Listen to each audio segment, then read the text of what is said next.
বাংলার ঘরে ঘরে শিম একটি জনপ্রিয় সবজি হিসেবে পরিচিত, কারণ শিম প্রোটিন সমৃদ্ধ সবজি। এর বীজীয় সবজি হিসেবে খাওয়া হয়।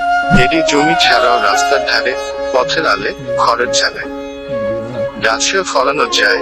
আসুন জেনে নেই শিম চাষের পদ্ধতি। মাটি তো আঁশ ও বেলে তো আঁশ মাটিতে শিম ভালো জন্মে। যার দেশে 50টিরও বেশি স্থানীয় শিমের জাত আছে। আছে আধুনিক উচ্চ ফলনশীল জাত।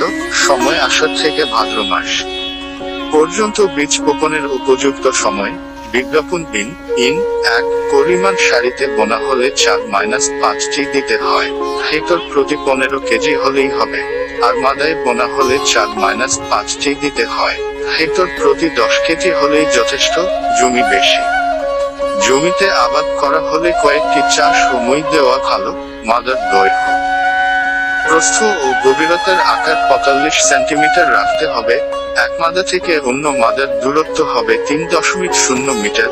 বিজ্ঞাপন সার: গোবর 10 কেজি, খৈল 200 গ্রাম, ছাই 2 কেজি, টিএসপি 100 গ্রাম, এমওপি 50 গ্রাম।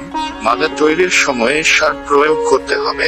চারা গজালে 14-21 দিন পর পর কিস্তিতে 50 গ্রাম করে ইউরিয়া ও 50 গ্রাম করে এমওপি সার প্রয়োগ করতে হবে। বপন: প্রতি মাদায় 4-5টি বীজ বুনতে হয়। বীজ বপন আগে 10-12 ঘন্টা বীজ ভিজিয়ে নিতে হবে। প্রতিটি মাদায় 2-3টি করে সুস্থ চারা রেখে বাকি চারা তুলে ফেলতে হয়। পরিচর্যা: গাছের গোড়ায় যেন পানি না জমে। শুষ্ক মৌসুমে প্রয়োজন মতো সেচ দিতে হবে।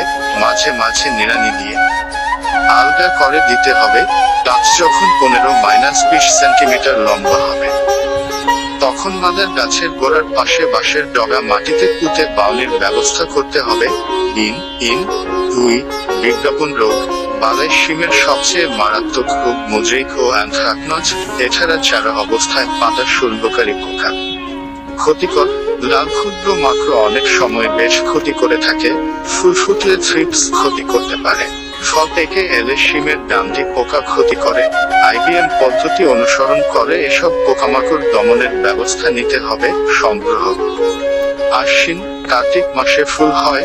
ফুল ফোটার 20-25 দিন পর ফসল সংগ্রহ করা যায়। 4 মাসেরও বেশি সময় ধরে ফল দেয়। ফলন প্রতি শতকে 35-75 কেজি।